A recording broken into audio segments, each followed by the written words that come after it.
मनीष पुण्य अर्जन करने को दान करिथाए तेबे दान कर सारा पर से दानरू पुणी जदि केबे दान करिथिबा व्यक्ति लाभ उठाइबा को चेष्टा करे तेबे तार सबुतक पुण्य नष्ट हो जाए था कहले चले। ए प्रसंग रे सुंदर गपटिए।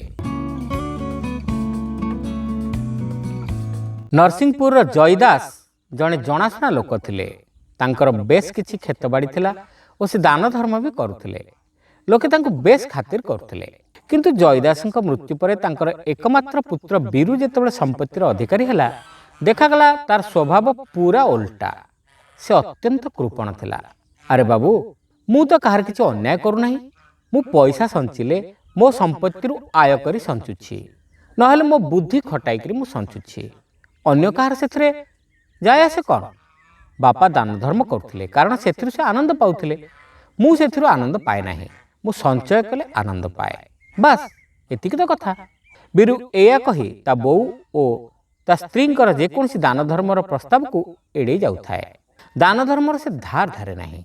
ता मनोभाव जोगु लोके दुखित हुअंती। पाख पड़ोशी लुचाई लुचाई हसंती। तेबे कौनसी टिक्का टिप्पणी प्रति बीरूर भ्रुक्षेप न थाए। से ता निज संतोष रे रही थाए। दिन बेस कटु थाए। सब दिन जे समान जाए नाही से विषय से केबे चिंता करू न थाए। से तार निजर सुख दुख भितरे पड़ी रही थाए। थर से बेमार पड़िला। जेते प्रकार चिकित्सा कले मध्य रोग उपशम हेला नाही। ता बो कहिले बीरू थरे तोर बापा एमती असुस्थ होइथिले। से जने ब्राह्मण को गोटे गोदान कले देखागला तापर से भल होई गले। तू भी सेया कर। बो बेमार सहित गोदानर संपर्क कौन। से सब अंधविश्वास। मु से सब विश्वास करे नाही। बीरू बोउंक कथा उड़ाई देवा ढंगरे कहला। बो नीरव रहिले। बीरू गोटाक पर गोटाए औषध खाउथाए। विशेष करी केही जदि मागणार किछि परामर्श दउथाए किंबा मागणारे बा अल्प पैसारे मिलिबा भली औषधर कथा कहथाए तेबे बीरू बेस उत्साहरे से औषध सेवन करथाए। फल किछि हुए नाही। दिने बोउ पुणी थरे ता आगरे गोदानर प्रस्ताव उपस्थापन कले। पुओ जे गोदान पाए सी मने मने दातार शुभ कामना करे। शुभ कामनार मूल्य बहुत। बोउ कहले बीरू मंगु नथिला किंतु एणे बेमार भी भल हेउ नथिला। तेणे बोउ बारंबार एका परामर्श देउथांती। फଳରେ से काळे रोगରୁ मुक्त होइजिବ सेई आशारे गोदान पाई राजी ହେଲା। जणे गरीब ब्राह्मण आसी नुआ करी से गाँ रे रहिथांती। लोके कहथांती से जणे अत्यंत साधु प्रकृतिर ब्राह्मण।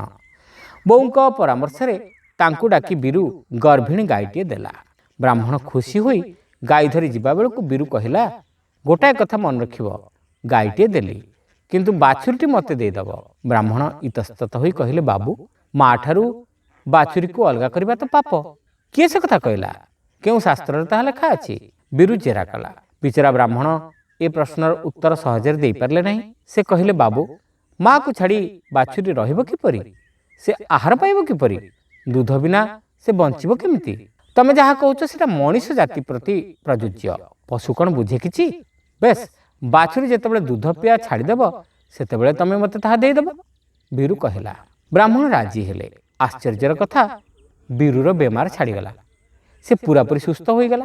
कई दिन पर ब्राह्मण घरे बाछुरी जन्म हेबा संवाद बीरू कानरे पड़िला। से जाई देखि आसिला।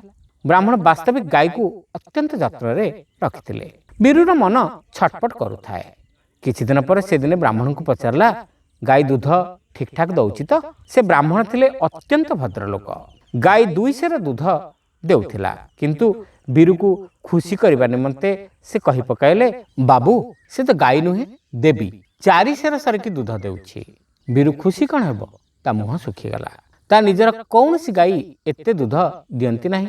जेउ गोटी को से देई देला सेही गाईटा एते दूध देउछि।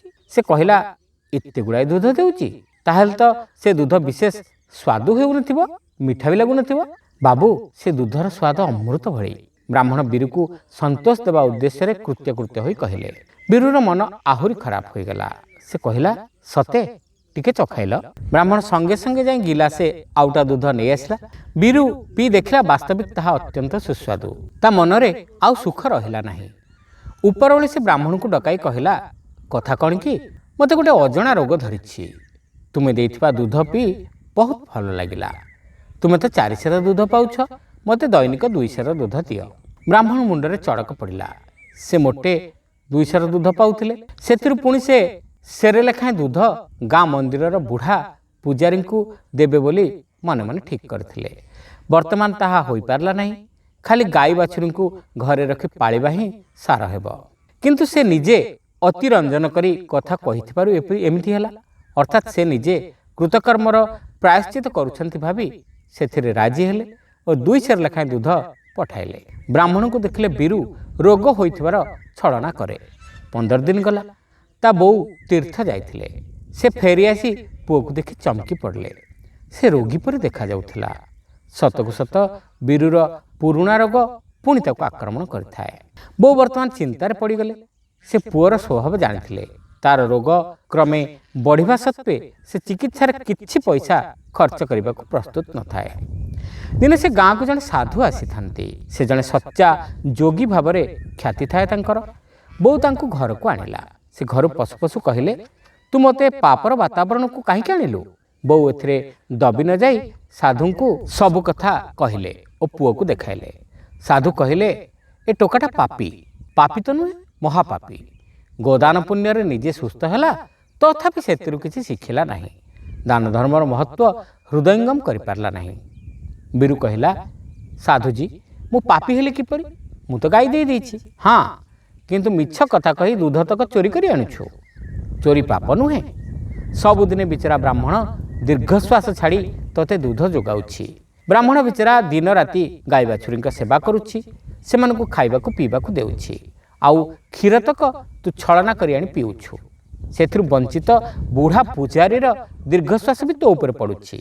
ତୁ ରୋଗର ଛଳନା କଲୁ। ଯିଏ ରୋଗର ଛଳନା କରେ ତା ପାଖକୁ ରୋଗ ଆନନ୍ଦରେ ଡିଆଁ ମାରି ଆସିଯାଏ। ଅତଏବ ତୋତେ ଶତ ଶତ ରୋଗ ହେଲା। ଏବେ ରୋଗର ପ୍ରକୋପ ଭୋଗ କର। ସାଧୁ କହିଲେ, ସାଧୁଜୀ, ବର୍ତ୍ତମାନ ନିରାମୟର ଉପାୟ କ'ଣ? ବୀରୁ ପଚାରିଲା। ପୂର୍ବେ ଯେତିକି ପୁଣ୍ୟାତ୍ମା ବ୍ରାହ୍ମଣଙ୍କୁ ଗୋଦାନ କରୁଥିଲୁ, ବର୍ତ୍ତମାନ ତାଠାରୁ ଅଧିକ ପୁଣ୍ୟାତ୍ମା ବ୍ରାହ୍ମଣଙ୍କୁ ଡାକି ପୁଣି ଗୋଦାନ କର। ସାଧୁ କହିଲେ, ଆଜ୍ଞା, ଏପରି ପୁଣ୍ୟାତ୍ମା ମୁଁ ପାଇବି କେଉଁଠୁ? ବୀରୁ ପଚାରିଲା। ସେଇ ଏକା ବ୍ରାହ୍ମଣ ଏହା ମଧ୍ୟରେ ଅଧିକ ପୁଣ୍ୟାତ୍ମା ହୋଇଗଲେଣି। ସବୁଦିନ ସେ ନିଷ୍କାମ ଭାବରେ ଗାଈ ବାଛୁରୀ ପାଳୁଛନ୍ତି ଓ ତୋତେ ଦୁଧ ଯୋଗାଇ ଦେଉଛନ୍ତି। ଅତଏବ ଗୋ ସେବାର ପୁଣ୍ୟ ସାଙ୍ଗକୁ ଦାନର ପୁଣ୍ୟ ସେ ଲାଭ କରୁଛନ୍ତି। ତାଙ୍କୁ ହିଁ ପୁଣି ଗୋଦାନ କର, ନହେଲେ ରୋଗରେ ପଡ଼ି ମୃତ୍ୟୁବରଣ କର। ଏହା କହି ସାଧୁ ଚାଲିଗଲେ।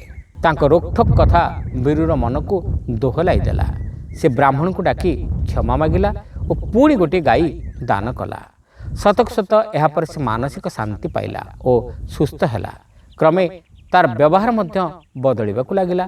ସେ କୃପଣ ଭାବ ଛାଡ଼ି ଦୁଃଖୀଙ୍କର ସେବା କରିବାକୁ ଲାଗିଲା ଓ ପଡ଼ୋଶୀମାନଙ୍କ ପ୍ରତି ଉଦାର ହେବାକୁ ଶିଖିଲା। ଶେଷରେ ସେ ଦାନ ଧର୍ମର ମହତ୍ଵ ବୁଝିଲା। ଶ୍ରୋତା ବନ୍ଧୁ, ଗପଟି ଆପଣମାନଙ୍କୁ କେମିତି ଲାଗିଲା କମେଣ୍ଟ କରି ନିଶ୍ଚିତ ଜଣାଇବେ। ଚ୍ୟାନେଲରେ ନୂଆ ହୋଇଥିଲେ ସବସ୍କ୍ରାଇବ୍ କରିବାକୁ ଭୁଲିବେ ନାହିଁ। ରହିଲୁ, ନମସ୍କାର।